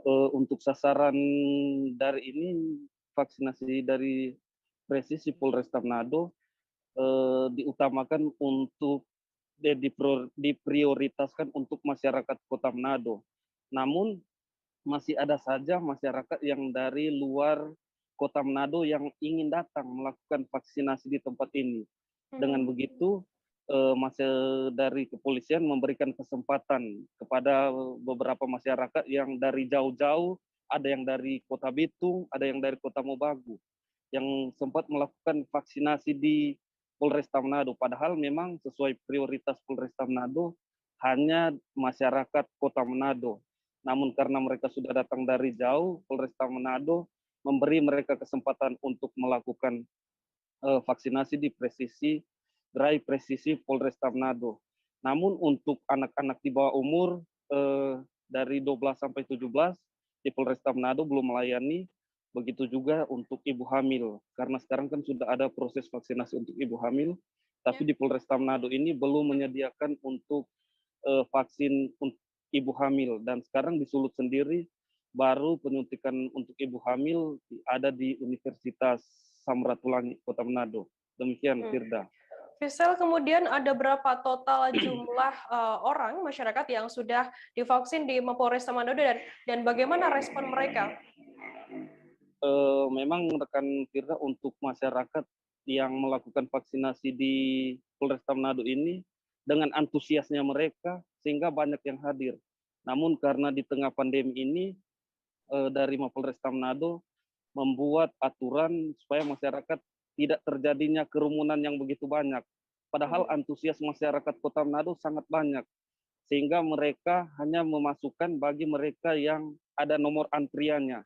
Jadi di dalam gerai ini hanya kurang lebih 50 orang yang bisa masuk. Sedangkan dari itu dari kepolisian belum memberi izin masyarakat untuk masuk di Polresta Manado. Sehingga ada yang disuruh pulang untuk makan siang dulu, ada yang selalu dihimbau oleh kepolisian supaya jangan dulu berkerumun. Namun untuk jumlahnya, Tribuners, setiap hari dari target Polresta Manado 200 orang per hari. Sehingga kurang lebih sudah ribuan orang yang disuntik di gerai vaksin Polresta Manado ini. Demikian rekan Firda. Baik, terima kasih wartawan Tribun Manado Fisel Mukuan atas laporan Anda. Selamat bertugas kembali. Kita beralih ke informasi selanjutnya, Saudara. Pemerintah Kota Sorong, Papua Barat menjadikan KM Sirimau sebagai tempat isolasi terapung terpusat untuk pasien COVID-19 dengan gejala ringan. Dalam acara launching turut disaksikan langsung oleh Menteri Perhubungan via Zoom. Kepala Dinas Kesehatan Kota Sorong Hermanus Kalasuat mengatakan pasien yang ikut dalam pelayanan perdana sekitar 11 orang. Sementara untuk tenaga kesehatan yang standby di dalam kapal ada 10 orang. Untuk mengetahui informasi lebih detailnya sudah bergabung bersama saya wartawan Tribun Papua Barat, ada Safwan Asari Raharusun yang akan memberikan laporan lengkapnya untuk Anda. Halo Safwan. Halo Firda. Safwan, bisa Anda jelaskan bagaimana pelaksanaan launching atau peluncuran tempat isolasi terapung di Sorong ini? Ya, Firda dan juga Tribuners dimanapun Anda berada, hari ini dapat saya kabarkan dari Kota Sorong, Papua Barat. Sejak pagi tadi, pemerintah Kota Sorong dan juga Forkopimda yang ada di Kota Sorong serta turut hadir Menteri Perhubungan Republik Indonesia dalam untuk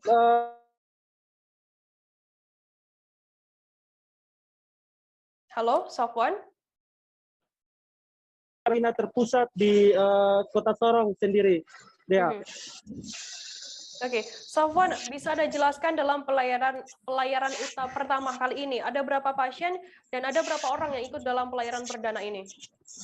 Ya, Firda, dalam pelayaran pertama ini pasien yang ada di dalam kapal sendiri sekitar 11 orang, yang mana 11 orang ini terjaring dalam 4 puskesmas yang ada di Kota Sorong, sementara para petugas akan menjaring sejumlah pasien yang berstatus OTG di 6 puskesmas lainnya untuk segera dirawat di karantina terpusat yang ada di laut di perairan Kota Sorong.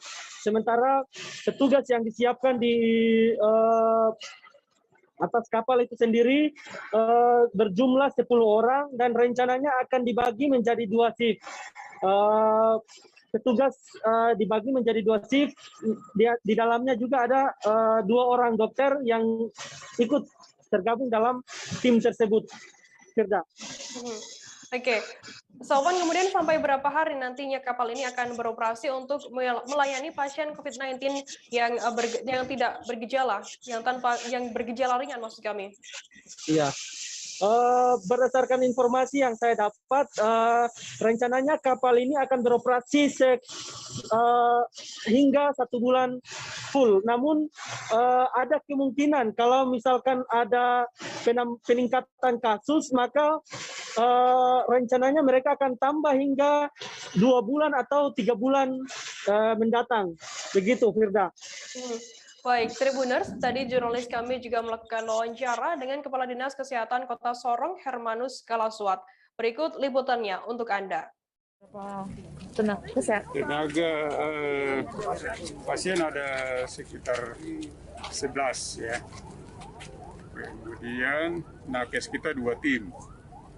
1 tim 5 orang, terdiri dari dua dokter untuk 2 tim. 8 itu dibagi perawat dan bidan. Jadi semua jumlah 10 dibagi 2 tim. Yang nantinya bergilir selama putaran 14 hari untuk 1 tim 5 orang itu. Kemudian nanti bergantian lagi yang 5 orangnya lagi.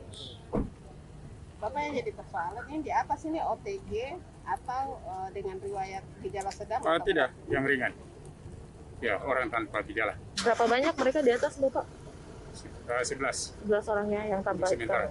Bapak, untuk minat warga sendiri untuk melakukan isolasi terapung, kenapa? Kita terus lakukan sosialisasi. Gaungnya terus nanti kita sampaikan.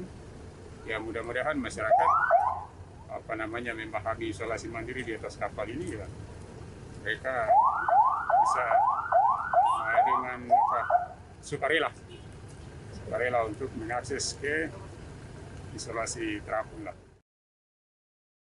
Sebanyak 7 penerima manfaat Panti Pamardi Raharjo, Banjarnegara, Jawa Tengah sempat terpapar COVID-19.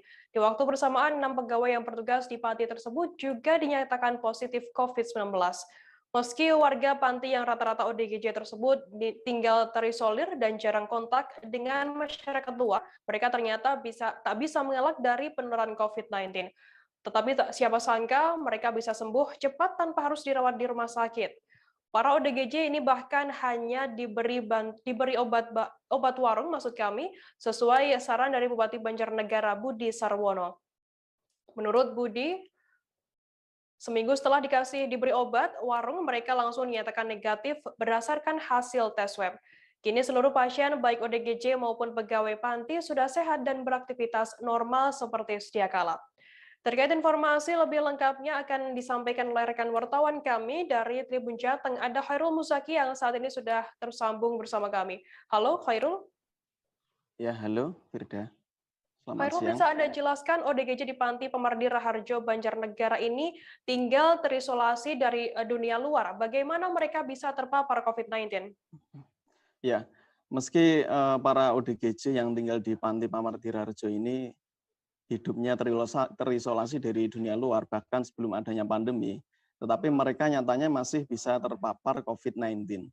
Nah, ini dimungkinkan karena masih ada kontak langsung antara warga panti atau petugas dengan pemasok kebutuhan pokok yang setiap hari ke panti. Kemungkinan lain mereka tertular adalah dari pegawai yang mereka setiap hari pulang ke rumah. Jadi para pegawai ini tertular dari rumah atau dari lingkungan mereka di rumah yang kemudian mereka kembali ke panti membawa virus dan kemudian menularkan ke warga panti. Yang jelas sumber penularan ini belum jelas dari mana, tapi ada kemungkinan seperti itu tadi, Firda. Khairul, kemudian bagaimana reaksi dari ODGJ yang terkena COVID-19 ini? Ya, ODGJ ini meskipun mereka secara mental itu terganggu, mereka pernah dirawat di RSJ juga, kemudian setelah kondisinya membaik, mereka dialihkan ke panti. Tetapi mereka sadar dan tahu bahwa COVID-19 itu berbahaya. Ini tak lepas dari sosialisasi yang diberikan oleh pengelola panti bekerjasama dengan puskesmas. Ketika mereka dinyatakan positif COVID-19, mereka pun tahu dan sadar. Tapi reaksi mereka itu ternyata tenang saja, mereka biasa saja setelah mengetahui bahwa mereka itu menderita COVID-19. Nah, kemudian para ODGJ ini hanya menjalani isolasi mandiri di panti yang dipisahkan dengan warga panti lain yang masih sehat. Demikian, Frida. Lalu bagaimana kemudian kondisi kejiwaan para ODGJ ini? Apakah mereka juga terpengaruh? Apakah mereka juga terganggu kembali seusai dinyatakan COVID-19? Oke. Kondisi kejiwaan para ODGJ yang dirawat di panti ini sebenarnya sudah rata-rata sudah stabil. Artinya sebelum dibawa ke panti, mereka sebelumnya sudah dirawat di rumah sakit jiwa. Setelah kondisi stabil, baru mereka direhabilitasi di panti. Karena kondisi mereka, kejiwaan mereka sudah stabil, kemudian mereka terpapar COVID-19, ternyata kejiwaan mereka itu tidak kembali terguncang.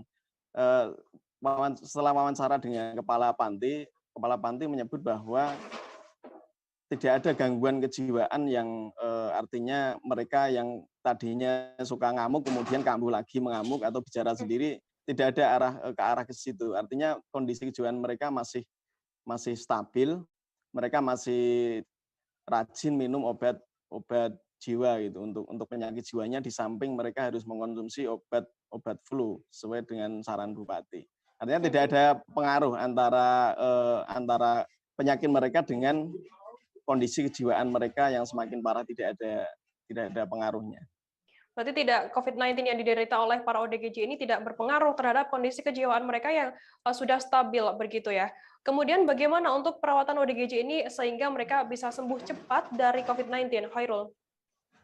Ya, ini menarik karena 7 ODGJ di Panti Pamardireharjo itu setelah dinyatakan positif COVID-19, mereka tidak dirawat di rumah sakit. Ini karena kondisi fisik mereka itu masih stabil, mereka hanya mengalami gejala ringan, paling demam, flu, pilek itu biasa.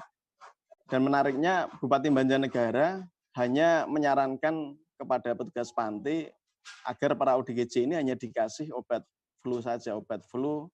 Kalau bisa boleh menyebut merek, itu mereknya hanya Ultra Flu, itu yang bisa dibeli bebas di warung-warung.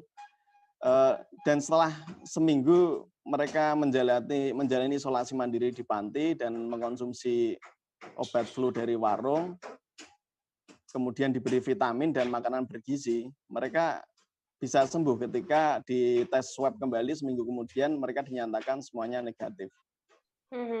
Baik, Tribuners, tadi jurnalis kami juga sempat melakukan wawancara dengan Bupati Banjarnegara, Budi Sarwono, dan Yusriadi Widodo, Kepala Panti Pelayanan Sosial Lanjut Usia Dewanata Cilacap. Berikut liputannya untuk Anda. Karena saya sendiri melihat beberapa bulan yang lalu, saudara-saudara kita ini semuanya terpapar COVID-19. Pada waktu itu, Ibu Direkturnya Bu Fatima sekarang diganti oleh Mas Isriadi. Pada waktu dulu Direkturnya Bu Fatima, ini laporan ke saya, minta dibantu untuk diadakan obat. Kami bantu melalui DKK, kami lakukan bareng-bareng dengan kesadaran lockdown segala. Kita lakukan karantina semuanya di dalam. Pada waktu itu bukan itu saya kirim sebisa-bisa saya kirimi Ultra Flu entah berapa ribu itu. Coba sudah, karena ini obatnya juga belum ada, pada makan Ultra Flu. Malamnya perintahkan saja minum formula 442 sendok. 7 hari kemudian DKK hadir kemari, di swab, alhamdulillah negatif semua. Kalau persoalan sumber kita yang namanya penularan COVID kan bisa dari perorangan ya. Kita nggak tahu persis siapa yang membawa masuk, karena walaupun kita sudah terisolasi dengan masyarakat luar, namun kita masih ada terjadi interaksi dengan pemasok kebutuhan pokok sehari-hari. Jadi walaupun di luar pagar, kontak itu tetap masih terjadi. Kemudian dari rekan-rekan petugas pun juga kita tidak mungkin, beliau tidak pulang ke rumah, beliau juga masih ada yang pada pulang ke rumah. Jadi sumber penularannya kita nggak tahu persisnya. Terinspirasi dari pandemi COVID-19 yang melanda dunia, membuat seorang guru di SMP Negeri 1 Tanah Abang, Kabupaten Penukal Abab, Lematang Ilir atau Pali, Sumatera Selatan, menyalurkan ide kreatif dengan menciptakan sebuah tarian. Tarian yang diperagakan oleh 5 orang pelajar ini diharapkan menjadi ikon Desa Bumi Ayu. Tak hanya Kecamatan Tanah Abang, namun juga diharapkan menjadi ikon pula di wilayah Bumi Serepet Serasan tersebut. Tarian tersebut dinamakan Tarian Becinde yang artinya bergaya, diciptakan oleh Yuanda Dera, guru di SMPN 1 Tanah Abang. Becinde sendiri berasal dari kata daerah Tanah Abang yang disebut bergaya. Untuk informasi lebih lengkapnya sudah bergabung bersama saya, wartawan dari Sriwijaya Pos, ada Raigan yang akan memberikan laporan lengkapnya untuk Anda. Halo Raigan. Halo Firda. Raigan, bisa Anda ceritakan bagaimana proses terciptanya tari Becinde ini?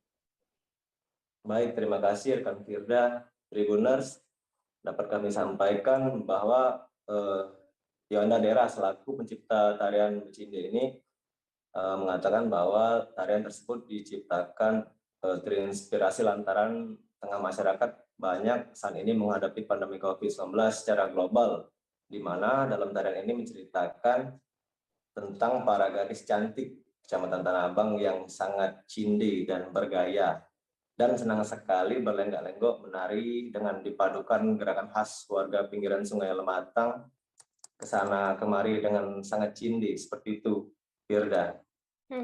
Regen, bagaimana untuk proses pembuatan tarian Becinde dan berapa lama durasi tarian yang ditampilkan?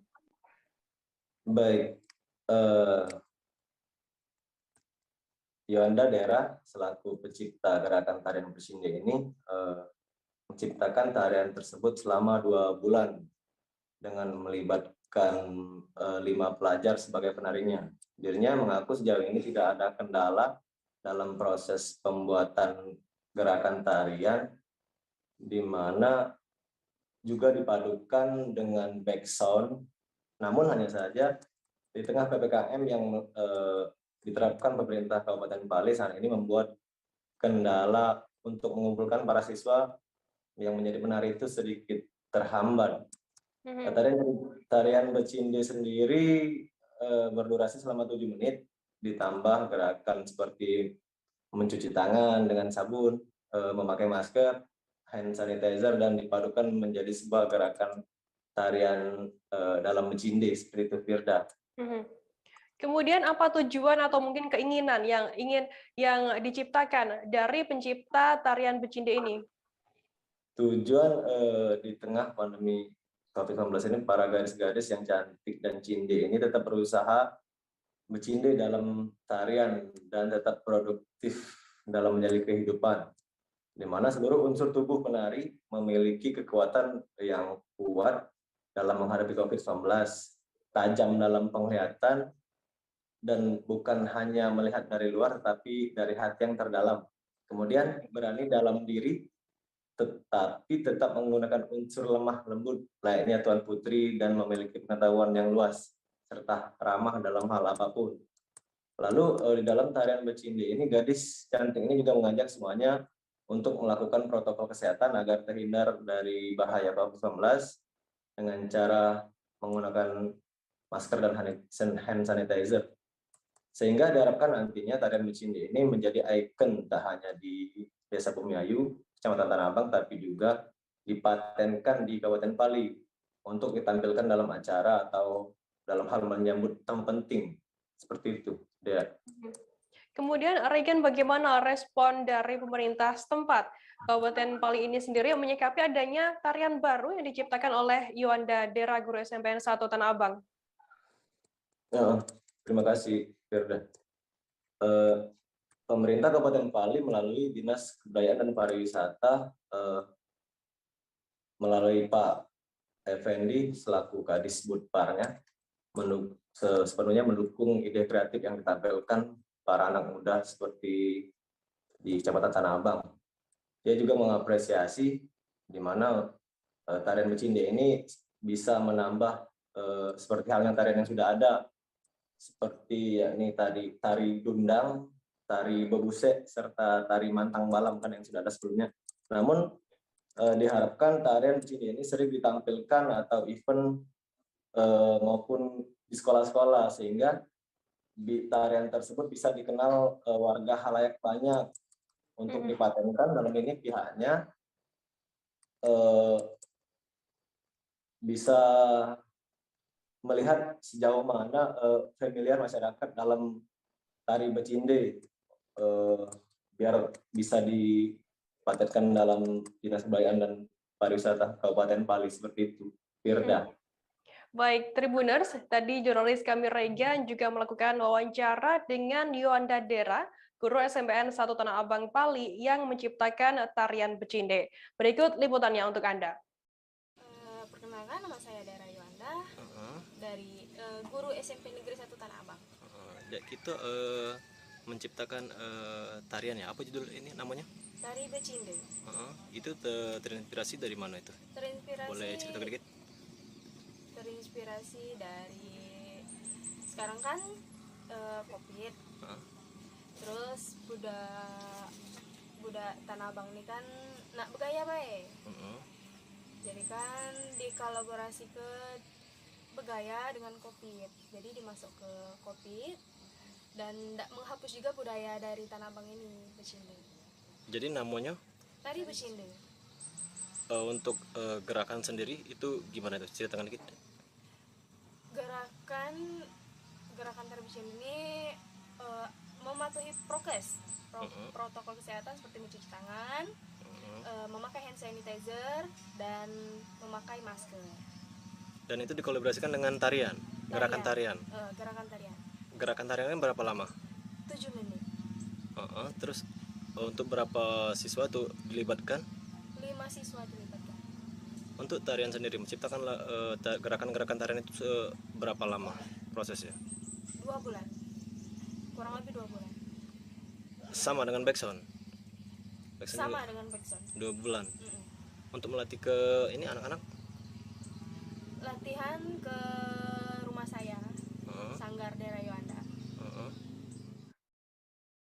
Kita beralih ke Bogor, Saudara. Bupati Bogor Ade Yasin menemui 2 siswa SMA Kabupaten Bogor yang berhasil menorehkan prestasi menjadi pasukan pengibar bendera dalam upacara HUT ke-76 RI 17 Agustus 2021 di tingkat provinsi dan juga nasional Jawa Barat dan pada Senin 23 Agustus 2021. Keduanya adalah Dika Ambia Rahman bertugas sebagai pembentang bendera dalam pengibaran merah putih tingkat nasional yang merupakan siswa SMAN 1 Cijeruk, dan Ula Nisrina bertugas sebagai pembawa baki di upacara tingkat provinsi Jawa Barat yang merupakan siswi SMAN 1 Kelapa Nunggal. Dalam pertemuan tersebut, orang tua masing-masing siswa juga turut hadir. Tak hanya mengucapkan terima kasih kepada kedua siswa tersebut, Ade Yasin juga memberikan penghargaan. Untuk mengetahui informasi lebih detailnya, sudah bergabung bersama saya wartawan dari Tribunnews Bogor, ada Naufal yang akan memberikan laporan lengkapnya untuk Anda. Halo, Naufal. Selamat siang, Firda. Naufal, bisa Anda jelaskan terkait pertemuan Bupati dan 2 siswa yang lolos menjadi Paskibra ini seperti apa? Baik, bisa saya informasikan bahwa Bupati Bogor Ade Yasin ini mengundang langsung 2 siswa putra-putri Kabupaten Bogor yang berhasil menorehkan prestasi pada momen Hari Ulang Tahun Indonesia yang ke-76 pada 17 Agustus lalu. Mereka terpilih menjadi anggota pasukan pengibar bendera di tingkat nasional dan juga provinsi. Mereka adalah Dika Ambia Rahman. Dia mendapat tugas sebagai pembentang sangsaka merah putih di Istana Negara atau menjadi anggota Paskibra tingkat nasional. Kemudian satu lagi adalah Ula Nisrina, dia bertugas sebagai pembawa baki dalam anggota Paskibra tingkat provinsi Jawa Barat. Jadi Bupati ini mengundang langsung kedua siswa berprestasi ini untuk datang ke kantor Bupati, kemudian berbincang, bahkan orang tua dari masing-masing siswa ini juga diundang. Dan dalam kesempatan itu Bupati juga menyampaikan rasa terima kasihnya karena telah membanggakan dan mengharumkan nama Kabupaten Bogor di momen Hari Ulang Tahun Kemerdekaan RI yang ke-76 ini. Dan Bupati juga memberikan sejumlah penghargaan dan apresiasi kepada 2 siswa SMA yang berprestasi ini. Demikian. Naufal, kemudian penghargaan apa saja yang diberikan Bupati terhadap 2 siswa berprestasi ini? Baik, terkait penghargaan yang diberikan dari pihak pemerintah Kabupaten Bogor, Dika dan Ula, 2 siswa SMA ini mendapatkan beasiswa Pancakarsa. Pancakarsa ini merupakan program dari Bupati Bogor selama pimpinannya, yang mana nantinya Dika dan Ula ini setelah lulus SMA untuk biaya di pendidikan tinggi selanjutnya akan di-cover oleh pemerintah Kabupaten Bogor melalui beasiswa Pancakarsa ini. Kemudian Dika dan Ula juga mendapat tabungan pendidikan dari pihak BPR yang juga sebagai apresiasi atas prestasi yang mereka raih, dan juga mendapatkan uang saku dari Bupati Bogor. Demikian. Kemudian setelah ini apa rencana ke depan yang akan ditempuh atau mungkin cita-cita kedua siswa berprestasi ini, Dika dan juga Ula? Baik, kami juga sempat mewawancarai keduanya, 2 siswa SMA yang berprestasi ini. Dika dan Ula ini mengaku bahwa keduanya ingin menjadi seorang anggota kepolisian. Dan rencananya nantinya mereka akan masuk ke Akademi Polisi untuk menggapai cita-citanya tersebut. Bahkan Dika ini mengaku bercita-cita ingin menjadi seorang Kapolri. Dan hal ini pun diamini oleh semua pihak, termasuk didukung oleh keluarganya sendiri, terutama kakeknya yang sudah merawat Dika sejak kecil. Terlebih kakeknya sendiri ini merupakan seorang pensiunan anggota Polri. Demikian. Oke, baik. Tribuners, tadi jurnalis kami Naufal juga melakukan wawancara dengan Bupati Bogor Ade Yasin dan juga Paskibra asal Kabupaten Bogor Dika Ambia Rahman. Berikut liputan lengkapnya untuk Anda. Hari ini kami, baik atas nama pribadi dan sebagai Bupati Bogor, juga mewakili masyarakat Kabupaten Bogor, kita turut bangga ya dengan terpilihnya Dika sebagai pengibar bendera di pusat atau di nasional di sana. Lalu Ula juga sebagai pengibar bendera di provinsi. Jadi hari ini kita datang mengapresiasi atas prestasi mereka karena mereka dua-duanya orang Bogor, yang satu dari Cijeruk, satu lagi dari Kelapa Nunggal. Dan hari ini mereka diantar oleh ayah bundanya juga Pak Camat wilayah tersebut. Dan hari ini kita memberikan apresiasi, selain ucapan terima kasih, kita juga memberikan sedikit bekal dan juga dari BPR Parung Panjang, dari Bupati Bogor ya yang utama. Dari Bupati tadi kita berikan apresiasi, lalu ada buku tabungan dari Parung Panjang dan beasiswa Pancakarsa. Kita siapkan beasiswa Pancakarsa untuk mereka berdua. Rasanya bangga sekali ya, karena tidak semua remaja yang ada di Bogor ini dapat beasiswa gitu. Untuk kedepannya itu merupakan modal untuk kita juga. Saya sangat berterima kasih sekali kepada Kabupaten Bogor, kita berdua yang telah memberikan kepercayaannya kepada kami. Ini sebuah kehormatan untuk kita berdua dan menjadi kebanggaan terbesar ya. Terima kasih. Tapi kita cita-citanya di polisi juga, Pak Imas? Siap ya. Akpol juga? Iya. Siap. Informasi tadi sekaligus menutup perjumpaan kita dalam live update hari ini. Jangan lupa Tribuners saksikan terus live update di seluruh kanal YouTube dan Facebook Tribun Network. Masih di tengah pandemi, kami terus mengingatkan Anda untuk selalu menerapkan protokol kesehatan dimanapun Anda berada.